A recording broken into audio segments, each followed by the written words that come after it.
Avant aujourd'hui, j'avais vraiment un souci avec les journalistes, parce qu'on entend de tout et n'importe quoi.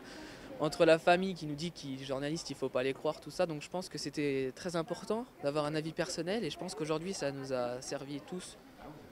En tout cas, au moins à réfléchir à notre ressenti sur eux. Je trouve qu'on ne peut pas faire confiance à tous les médias, notamment sur Internet. Et justement, par rapport aux images, on sait très bien que les images, elles sont photoshopées, elles sont trafiquées. Je suis méfiant vis-à-vis des médias parce qu'ils ils divulguent des informations qu'on n'est pas forcément en mesure de vérifier.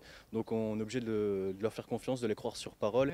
Et certains n'incitent pas forcément à la confiance. On a profité avec l'ensemble de mes collègues de cette semaine de la presse pour essayer de leur faire rencontrer des professionnels et de leur montrer que finalement ils avaient peut-être une vision biaisée en effet de ce que le journalisme était à leurs yeux. C'est toujours très intéressant pour un journaliste de pouvoir confronter ces pratiques avec cette génération-là, de voir comment elles sont perçues.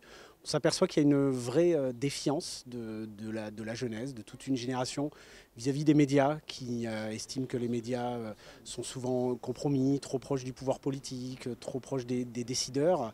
Et donc c'est toujours intéressant de leur expliquer la réalité de notre métier, la façon dont on travaille, la façon dont on essaye de faire ce métier au mieux dans le respect des opinions de chacun. Donc ça donne toujours lieu à des débats très intéressants. On a appris plusieurs choses. Tout d'abord, à savoir faire la différence entre le vrai et le faux, les sites à regarder, à ne pas regarder. On a beaucoup appris sur leur métier, donc je pense qu'ils ont essayé de nous rassurer, puisqu'aujourd'hui on a eu vraiment un manque de confiance. Ils l'ont remarqué en nous posant des questions, qu'aujourd'hui c'était vraiment dur d'avoir confiance. Et je pense qu'aujourd'hui ils ont réussi à donner à beaucoup de personnes, en tout cas, savoir ce que c'est un vrai journaliste, quoi. De savoir faire la différence avec les vrais journalistes. C'est ça qui est important, c'est retenir le mot vrai journaliste. Moi j'ai trouvé ça très intéressant parce que justement je trouve que ces journalistes ils sont intègres par rapport par rapport à l'idée que je me faisais du journaliste et des médias et de la presse. Alors premier échange que j'ai avec des journalistes depuis un petit moment et franchement ça s'est très bien passé, super sympa, ouvert et puis très professionnel. Alors moi je m'informe surtout sur Facebook, donc pour les citer, mais les grands réseaux sociaux, mais tout en faisant une grande différence. Donc ne pas regarder les sites qui nous paraissent, parce que maintenant on peut même créer des blagues où on met des articles. Donc regardez surtout les grands, pour citer Direct FM qui aujourd'hui nous a accordé un peu de temps. Donc c'est surtout les sites comme ça qu'il faut regarder et se tenir informé. Au niveau de la presse, moi je lis pas beaucoup parce que j'ai pas le temps, mais et puis je veux dire ça nécessite oui du temps.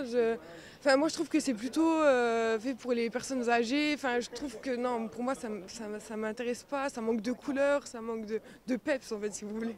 Je m'informe par la radio, par la télé. En fait j'essaye de prendre les informations les plus pertinentes que je trouve. Et j'évite franchement les médias internet. Je crois que vraiment on peut dire ils cherchent l'information, ils ne cherchent pas forcément l'actualité et donc c'est le premier arrivé si vous voulez dans leur recherche qui va faire foi ensuite et ils vont diffuser cette information voilà, tout de suite dans la spontanéité sans eux chercher à creuser, sans aller voir un vrai média ensuite ou en restant sur une parole entendue, vue. Voilà, comme le disait justement un des journalistes tout à l'heure, ils lisent le chapeau, hein, c'était Monsieur Ledecker, ils lisent le chapeau et ensuite ils ne vont pas lire l'intégralité de l'article et ils vont rester sur cette première information.